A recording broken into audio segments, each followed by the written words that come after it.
Hello and welcome from Pisa to Pretoria. Hoe standards count in a multilingual val Afrikaans val classroom?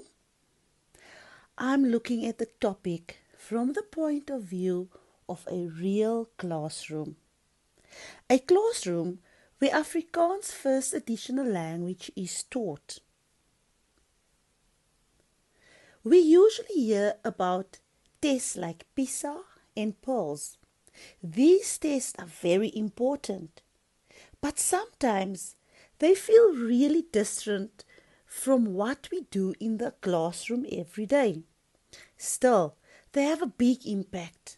They influence how we think about students, how schools are compared, and even how teachers teach.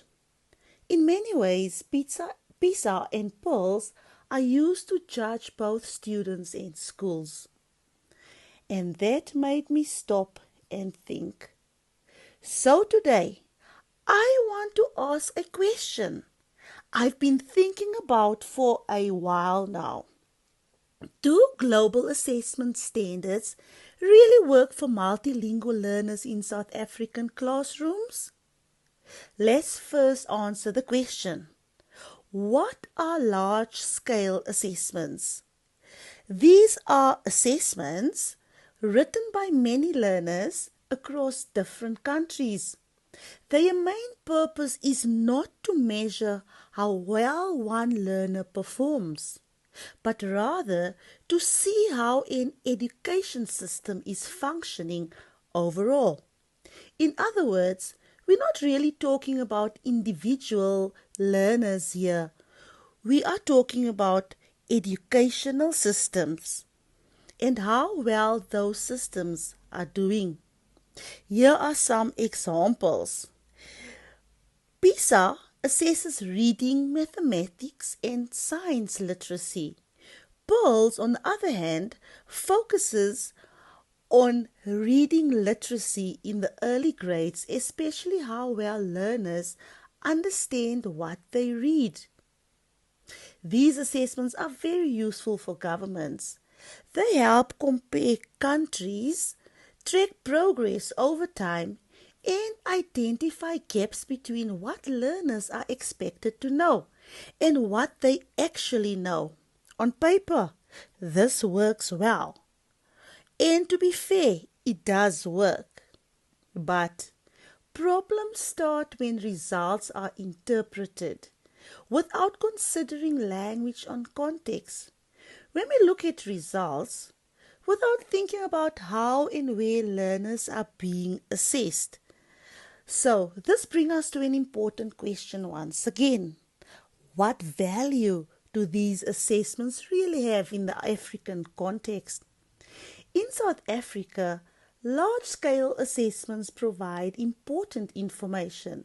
For example, Pearls in 2021, which highlighted serious challenges in reading comprehension, especially in the intermediate phase.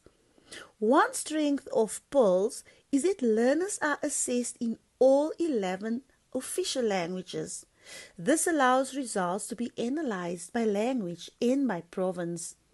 National assessments such as systematic evaluation and ELNA aligned with CAPS also help identify literacy and numeracy gaps.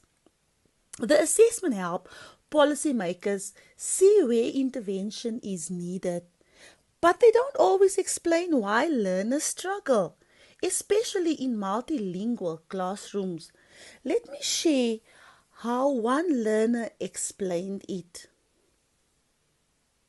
Sorry, but sometimes the Afrikaans words confuse me. I know what it means, but I struggle to explain it in Afrikaans during tests. So, now let me bring this into my own classroom. In my Afrikaans val classroom at Exila, learners speak languages from various parts of our country like English, Sepedi, Venda, Sesotho, Tswana. I have students from all corners of the globe in my class. Shona speakers from Zimbabwe, Nigerians, Somalians, they speak Somali, Urdu speakers from India. This is just to mention a few. And when learners are assessed, they're not only being tested on reading skills, they also tested on language ability. International assessments focus on high order skills like interference and interpretation, inference and interpretation, which also required by CAPS. But when learners perform poorly, it's often because they are thinking in one language and responding in another. Do better. Sometimes I need more time to think in Afrikaans. This means assessment results may reflect language barriers, not a lack of understanding. Here's how another learner put it. And this leads to an important question. Whose standards are we using when we assess learners? Most international assessments are designed in the global north. They are valuable, but they are based on particular language norms and cultural assumptions. If results are interpreted carefully, multilingual learners may appear weaker than they actually are. Fair assessment means balancing global benchmarks with local realities.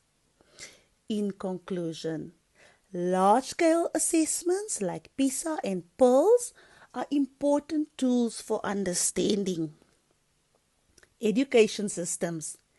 In South Africa, they help highlight learning gaps and inform policy decisions. However, in a multilingual Afrikaans classroom, these assessments must be read with care, because behind every score is a learner navigating language, culture, and identity.